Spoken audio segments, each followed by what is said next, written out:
1, 2, 3, come on!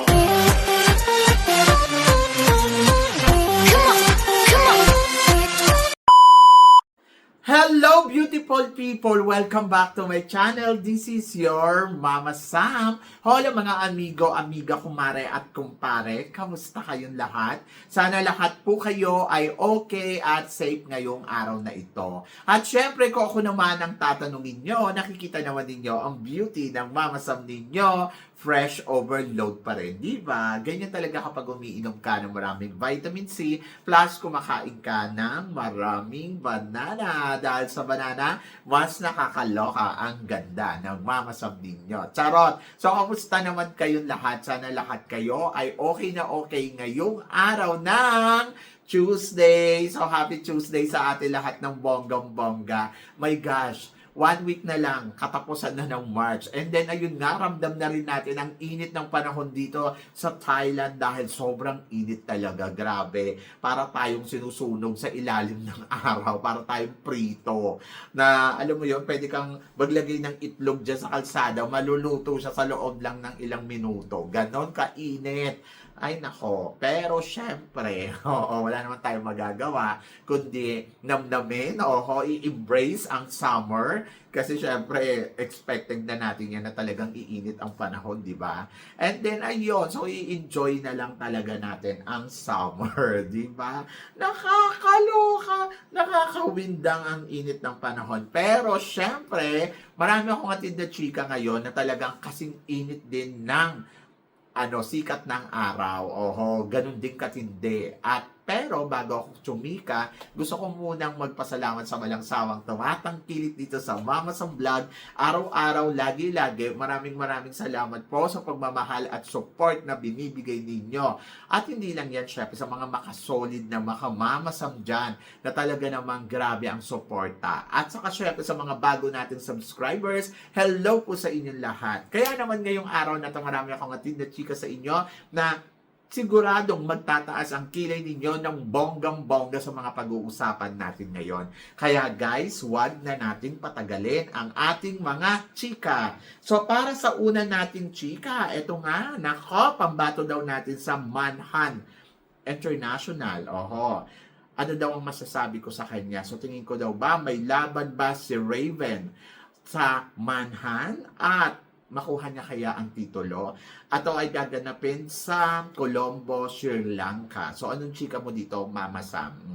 Sa May 26. Alam ko na mood to So, yon. So, well, ang masasabi ko sa pambato natin ay gwapo naman.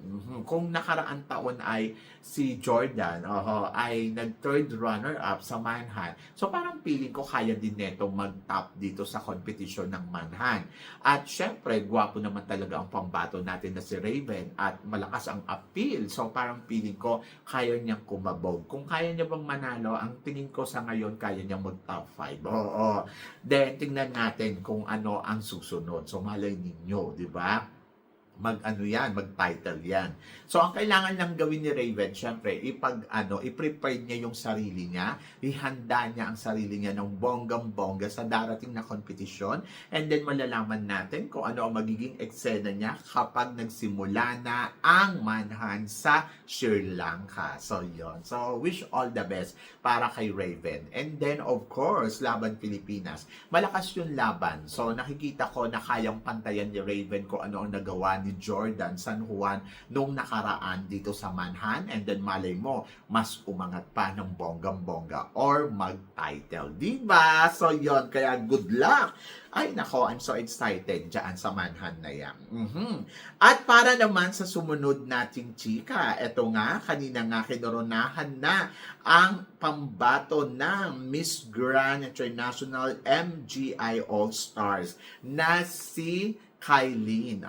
So ano naman daw ang masasabi ko sa kanyang eksena? Well, ang masasabi ko ay bongga, maganda, maganda. At excited ako sa magiging laban niya. Syempre, si Kylene Trajano ay alam naman natin na talagang palaban. At alam mo yon na parang excited siya sa kanyang magiging laban dito sa MGI All-Stars. Parang feeling ko well prepared kasi nakita ko sa kanyang social media account na naghahanap na siya kung sino. Alam ko Rian Fernandez ang magiging designer nito eh. So yan, talagang gagastusin niya talaga yung laban niya. Minsan na siyang nakapag-compete sa international stage doon sa Universal Women, di ba? Na si Kylie Trajano. Trajano ba? Ayun. So, ngayon, pagdating dito sa, sa laban niya sa MGI All-Stars, syempre, abangan natin kung ano magiging eksena ang ganap. So, parang feeling ko palaban dahil nagpe-prepared siya ng bonggang-bongga. So, yon. At kanina na nga, ayun na. So, official na kinoronahan na o naganap na ang crowning ceremony para sa kanya bilang pambato ng Pilipinas dito sa MGI All-Stars. Hindi ko alam kung magkakaroon din yung ibang candidates natin ng ganyan crowning ceremony. So, abangan natin. Kasi sa kanilang apat, siya pa lang yung may ganyang eksena na crowning ceremony. At dahil may budget siya, bongga yan, di ba? So ako, looking forward ako kung ano nga ba ang magiging eksena pa niya. At good luck, di ba? So yon. At ito ang sumunod nating chika, mga Binibini girls na from another pageant, the crossover we all been waiting for dito sa Binibining Pilipinas. From last year Miss Universe Philippines candidates, ngayon may 4 na kandidata naman dito sa Binibining Pilipinas na galing sa Miss Universe Philippines. Nakakatuwa, no? Kasi yung galing sa Binibining Pilipinas, pupunta dito sa Miss Universe Philippines. Yung galing dito sa Miss Universe Philippines, pupunta dito naman sa Binibining Pilipinas. Maganda yan. And then, ayan nga, sino-sino ba mga candidates na nandirito ngayon? Siyempre, andiyan dyan si Ain Abad, si Jarina Sandho, si Gwendolyn Soriano, at saka si Shasha. So, talagang makikita mo dito na palaban ang mga candidates na to dahil alam mo na meron silang ibubuga, yung beauty nila. Si Shasha, lakuna, nagulat ako eh. Kasi isa to sa mga gandang-ganda din ako. And then, andito nga si Gwendolyn Soriano, isa sa mga tinuturi natin na mukhang malakas ang laban. Pero gusto ko din si Abad. Siyempre si Sharina, gusto ko din. Silang 4.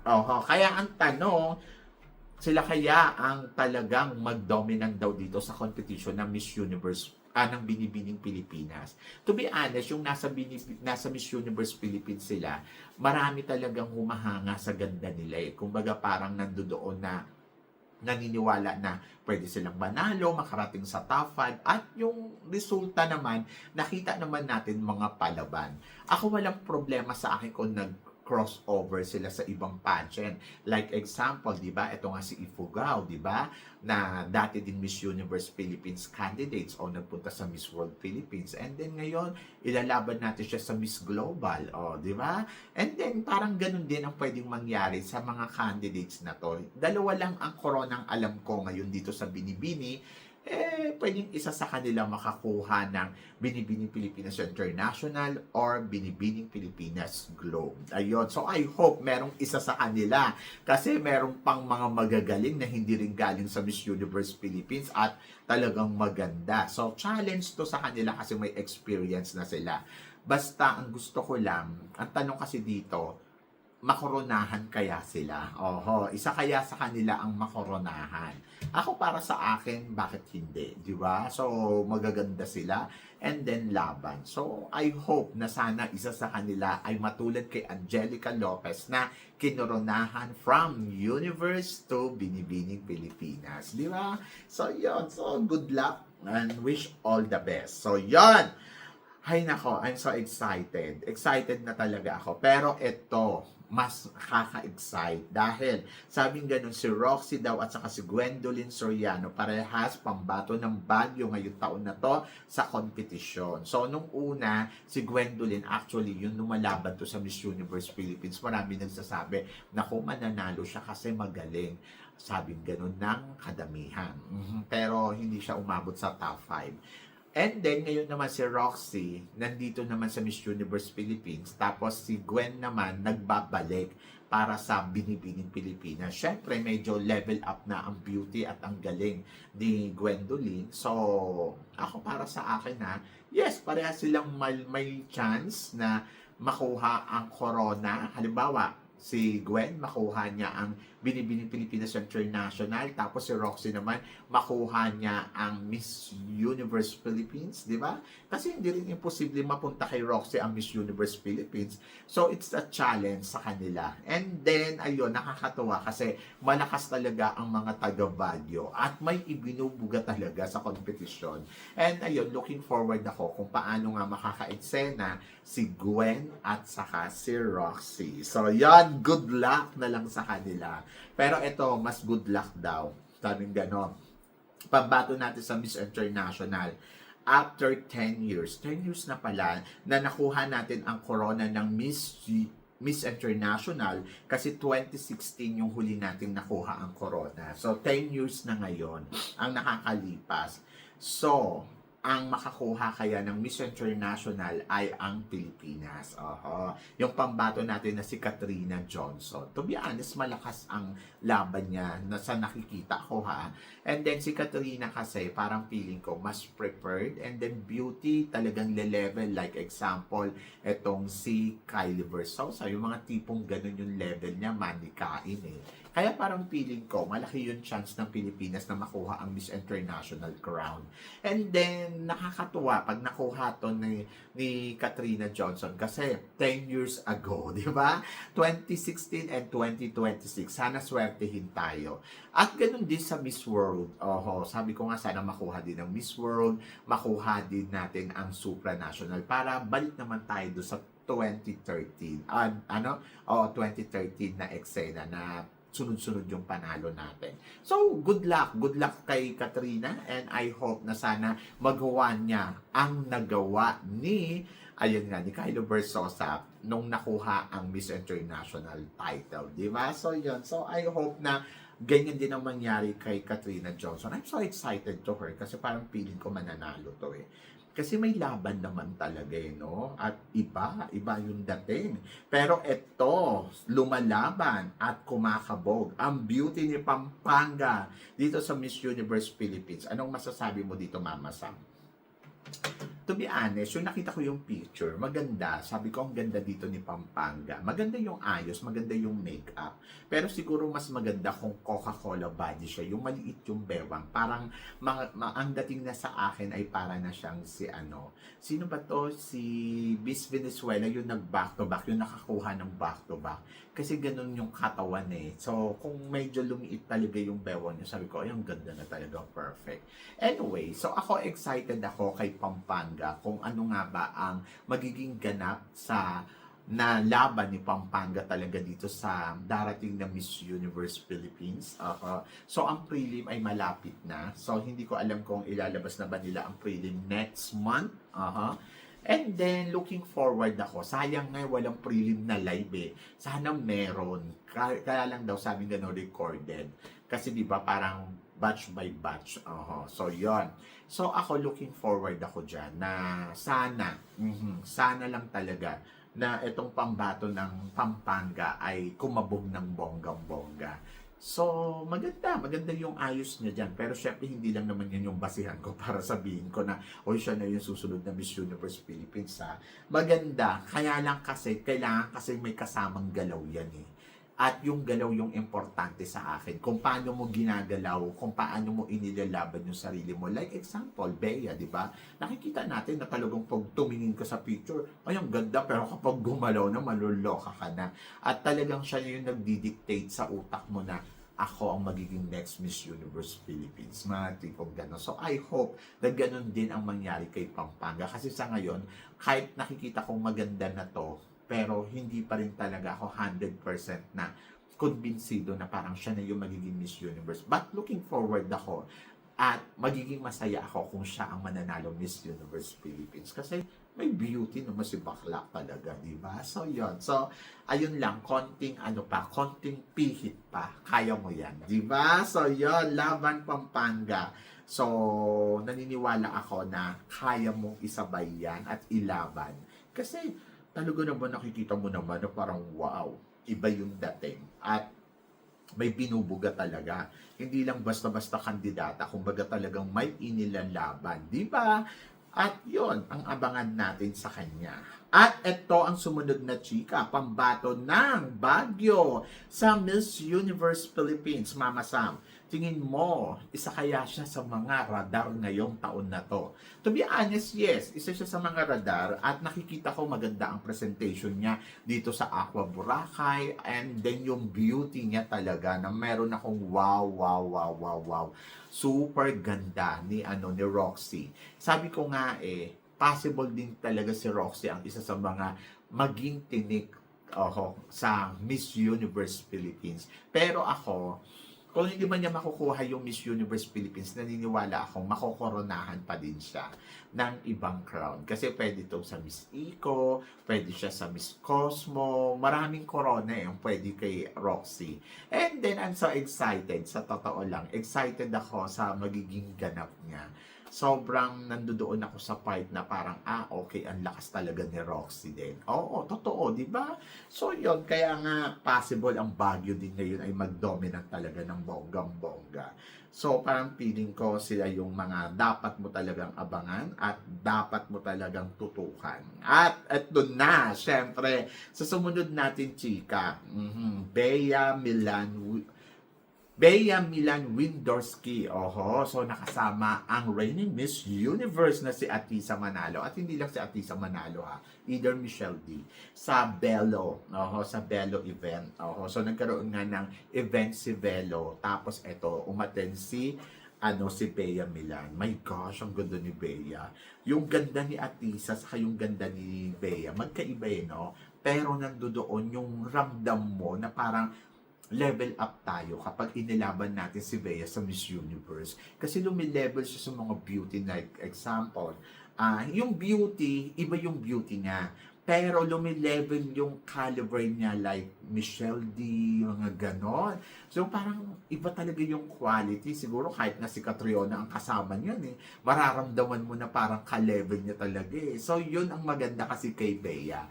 Hindi mo hinihingi, hindi mo hinahanap, pero kusa niyang binibigay at pinaparamdam sa'yo yung kanyang lakas. Kusa niyang pinaparamdam sa'yo, no, I am your next Miss Universe Philippines. Kaya doon ako na-happy. Doon ako na-excite. Yes! Kaya tignan natin, di ba? So, yun. So, dito sa Belo event, makikita mo na parang pwede talaga si Bea ang maging next Miss Universe Philippines kasi yung kalibre na binibigay niya at yung sa Manalo, sa Diyosa, di ba? Pero yung tumayo silang dalawa ni Bea, parang masasabi mo, wow, para tayong nagpadala ng winner sa Miss Universe. Ganun yung nararamdaman mo talaga. At wala akong masabi kay Bea, kundi parang ang lakas talaga ng laban nito. Ewan ko na lang sa inyo, doon sa mga nagsasabi na parang wala, may inayan si Imagine ninyo, Atisa Manalo ang katabi niya, and then si Bea. So, para kang nag-level up talaga ng candidates sa Miss Universe. Hindi kasing ganda ni pero yung quality talagang angat. So yun, ganun yung nahanap ko. Hindi yung parang kailangan may timing pa kung kailan siya aangat, kung kailan siya gaganda. Hindi kasi kailangan ng maging maganda talaga.